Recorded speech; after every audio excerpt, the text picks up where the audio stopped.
अस्सलामुअलैकुम दोस्तों, मेरा नाम है वकार अफरीदी। दोस्तों, आज हम बात करेंगे टाइटेनियम इंजेक्शन के बारे में, जो कि पाकिस्तान के हर घर में यूज़ होता है, या अगर यूज़ नहीं होता तो मेरे ख्याल में हर एक ने देखा होगा। इनके बारे में दोस्तों आज हम बात करेंगे कि इनकी यूजेस क्या है, इनके नुकसानात क्या है, कि आप इनको प्रेगनेंसी में इस्तेमाल कर सकते हो या इस्तेमाल नहीं कर सकते, इनका इस्तेमाल करने का तरीका क्या है, इनका प्राइस क्या है। तो पूरी डिटेल के साथ इसी वीडियो में आपको बताऊँगा। दोस्तों, आपने वीडियो को स्किप नहीं करना है, वीडियो को आपने पूरा देखना है, तब आप लोगों को समझ आएगी। इसके साथ दोस्तों मैं आपको ये भी बताता चलूँगा कि मतलब आप इनको IV लगा सकते हो या IM लगा सकते हो। तो पूरी डिटेल के साथ इस वीडियो में आपको बताऊँगा। दोस्तों, अगर आपने मेरे चैनल को सब्सक्राइब नहीं किया है तो प्लीज़ दोस्तों सबसे पहले मेरे चैनल को सब्सक्राइब कीजिए और नीचे छोटा सा बेल आइकन है उनको भी प्रेस करिए, ताकि जब भी मैं नए वीडियोज़ अपलोड करता रहता हूँ आप लोगों को सबसे पहले उनकी नोटिफिकेशन मिलती जाएगी। दोस्तों, वीडियो को शुरू करते हैं। जो टाइटेनियम इंजेक्शन है, इनका जेनेरिक फार्मूला है सिफ्ट्रैक्सोन। जो सिफ्ट्रैक्सोन है हमारे साथ एक थर्ड जनरेशन सिफलोस्पोरिन एंटीबायोटिक है। एंटीबायोटिक के बहुत से ग्रुप से, इनमें से एक हमारे साथ सिफलोस्पोरिन भी है। जो सिफलोस्पोरिन है हमारे साथ एक बैक्टीरियोसाइडल एंटीबायोटिक है, मतलब ये बैक्टीरिया को डायरेक्ट किल करते हैं। एक बैक्टीरियोस्टेटिक एंटीबायोटिक होते हैं और दूसरा बैक्टीरियोसाइडल एंटीबायोटिक होते हैं। बैक्टीरियोसाइडल वो एंटीबायोटिक होते हैं जो बैक्टीरिया को डायरेक्ट किल करते हैं, और बैक्टीरियोस्टेटिक वो एंटीबायोटिक होते हैं जो बैक्टीरिया की ग्रोथ को रोकते हैं, तो उनको हम बैक्टीरियोस्टेटिक एंटीबायोटिक बोलते हैं। और जो सिफ्ट्रैक्सोन है हमारे साथ एक बैक्टीरियोसाइडल एंटीबायोटिक है, मतलब ये बैक्टीरिया को डायरेक्ट किल करते हैं। सिफलोस्पोरिन जो ग्रुप है एंटीबायोटिक का, इनके अभी तक 5 जनरेशन आए हुए हैं। जो सबसे पहला जनरेशन था वो हमारे साथ फर्स्ट जनरेशन था, फिर उसके बाद सेकंड जनरेशन आ गया, फिर थर्ड, फिर फोर्थ, और अभी जो चल रहा है वो 5 जनरेशन चल रहा है। तो जो सिफ्ट्रैक्सोन है हमारे साथ थर्ड जनरेशन है, मतलब जो सिफलोस्पोरिन है उनका जो थर्ड जनरेशन एंटीबायोटिक है, मतलब उनसे या ग्रुप है उनसे ताल्लुक़ रखता है। जो टाइटेनियम इंजेक्शन है दोस्तों, इसमें हमारे साथ 250 मिलीग्राम इंजेक्शन भी आते हैं, 500 मिलीग्राम इंजेक्शन भी आते हैं, 1000 मिलीग्राम इंजेक्शन भी आते हैं। इसके अलावा 2 ग्राम इंजेक्शन भी इसमें आते हैं। इसके बाद दोस्तों हम यूजेस की तरफ चलते हैं कि जो टाइटेनियम इंजेक्शन है आप इनको कौन सी बीमारियों के दौरान इस्तेमाल कर सकते हो। दोस्तों, आप इनको गैस्ट्रिक अल्सर में इस्तेमाल कर सकते हो। अगर किसी के मायदे में अल्सर या जख्म हो तो उनको ठीक करने के लिए आप ये जो इंजेक्शन है लगा सकते हो। इसके अलावा दोस्तों आप ये ड्यूडिनल अल्सर में इस्तेमाल कर सकते हो। अगर किसी का जो ड्यूडिनम है, जो स्मॉल इंटेस्टाइन का पार्ट है, अगर वहाँ पर अल्सर या जख्म होगी तो उनको ठीक करने के लिए भी आप ये जो इंजेक्शन है लगा सकते हो। इसके अलावा दोस्तों आप ये बोन और जॉइंट जो इन्फेक्शन होते हैं उनको ठीक करने के लिए भी आप ये जो इंजेक्शन है लगा सकते हो। अगर किसी के हड्डियों में, जॉइंट में जो जोड़ है वहाँ पर इन्फेक्शन है, या अगर उनके जो बोन है, जो जॉइंट है, वहाँ पर जो भी इन्फ्लेमेशन है, तो उनको ठीक करने के लिए आप ये जो इंजेक्शन है लगा सकते हो। इसके अलावा दोस्तों आप ये टाइफाइड में इस्तेमाल कर सकते हो, जो कि हम ज़्यादातर जो टाइटेनियम इंजेक्शन होते हैं ये हम ज़्यादातर टाइफाइड को ठीक करने के लिए इस्तेमाल करते हैं। टाइफाइड हमारे साथ एक बैक्टीरियल बीमारी है या एक बैक्टीरियल डिजीज़ है, जो कि एक बैक्टीरिया से काज होती है, और उस बैक्टीरिया का नाम है सल्मोनेला टाइफी। तो टाइफाइड को ठीक करने के लिए भी आप ये जो इंजेक्शन है लगा सकते हो। इसके अलावा दोस्तों आप ये गोनोरिया में इस्तेमाल कर सकते हो।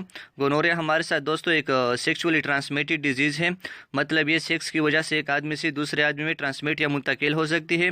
और जो गोनोरिया है ये हमारे साथ एक बैक्टीरिया से काज होती है, और उस बैक्टीरिया का नाम है नाइजीरिया गोनोरिया। तो जो गोनोरिया बीमारी है उनको ठीक करने के लिए भी आप ये जो इंजेक्शन है लगा सकते हो। इसके अलावा दोस्तों आप ये नमूनिया में इस्तेमाल कर सकते हो। अगर किसी को नमूनिया है, नमूनिया हमारे साथ मोस्टली एक बैक्टीरिया से काज होती है, और उस बैक्टीरिया का नाम है स्ट्रेप्टोकोकस नमूनिया। तो नमूनिया को ठीक करने के लिए भी आप ये जो इंजेक्शन है लगा सकते हो। इसके अलावा दोस्तों आप ये स्किन इन्फेक्शन में इस्तेमाल कर सकते हो।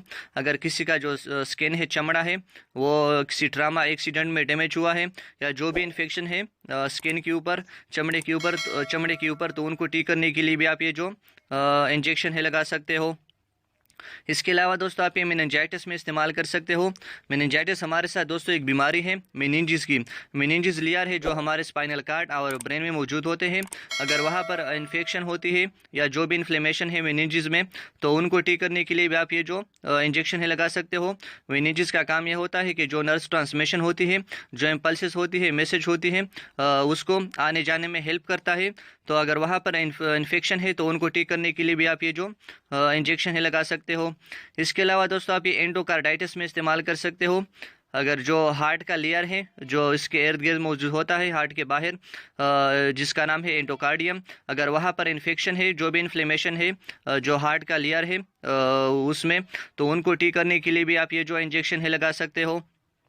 इसके अलावा दोस्तों आप ये सिफिलिस डिजीज़ में भी इस्तेमाल कर सकते हो। सिफिलिस भी दोस्तों हमारे साथ एक सेक्सुअली ट्रांसमिटेड डिजीज़ है, मतलब ये सेक्स की वजह से एक आदमी से दूसरे आदमी में ट्रांसमिट या मुंतकिल हो सकती है। तो सिफिलिस को ठीक करने के लिए भी आप ये जो इंजेक्शन है लगा सकते हो। सिफिलिस दोस्तों हमारे साथ एक बैक्टीरिया से कास होती है और उस बैक्टीरिया का नाम है ट्रिपोनेमा पेलाडम। तो सिफिलिस को ठीक करने के लिए भी आप ये जो इंजेक्शन है लगा सकते हो। इसके अलावा दोस्तों आप ये यूटीआई में इस्तेमाल कर सकते हो। अगर किसी को यूरिनरी ट्रैक इन्फेक्शन है, अगर किसी का जो पेशाब आने का रास्ता है वहाँ पर जो भी इन्फेक्शन है, वहाँ पर उनको सोजन वगैरह होती है, तो जो भी इन्फ्लेमेशन है, इन्फेक्शन है यूरिनरी ट्रैक में, तो उनको ठीक करने के लिए भी आप ये जो इंजेक्शन है लगा सकते हो। इसके अलावा दोस्तों आप ये आरटीआई में इस्तेमाल कर सकते हो। अगर किसी को रिस्पायरेटरी ट्रैक इन्फेक्शन है, अगर उनका जो सांस लेने का रास्ता है वहाँ पर इन्फेक्शन है, बैक्टीरिया है, माइक्रोब से अगर किसी को सांस लेने में तकलीफ़ होती है, तो उनको ठीक करने के लिए भी आप ये जो इंजेक्शन है लगा सकते हो। इसके साथ दोस्तों मैं जो इनका प्राइस है वो भी मैं आप लोगों को बताता हूँ। जो 250 मिलीग्राम इंजेक्शन होते हैं ये आपको थोड़ा सा सस्ते मिल सकते हैं, वो 100 रुपीज़ में या 110 रुपीज़ में आपको मिल सकते हैं। इसके अलावा जो 500 मिलीग्राम होते हैं और जो जितना उनका जो मिलीग्राम का लेवल है वो ज़्यादा होता है, उससे जो उनका प्राइस होता है वो भी ज़्यादा हो जाता है। तो जो 2 ग्राम इंजेक्शन होते हैं उनका जो प्राइस होता है वो आपको 400 रुपीज़ में या 350 रुपीज़ में आपको आसानी के साथ फार्मेसी या मेडिकल स्टोर में मिल सकते हैं। इसके साथ दोस्तों जो इनका इस्तेमाल करने का तरीका है वो भी मैं आप लोगों को बता देता हूँ।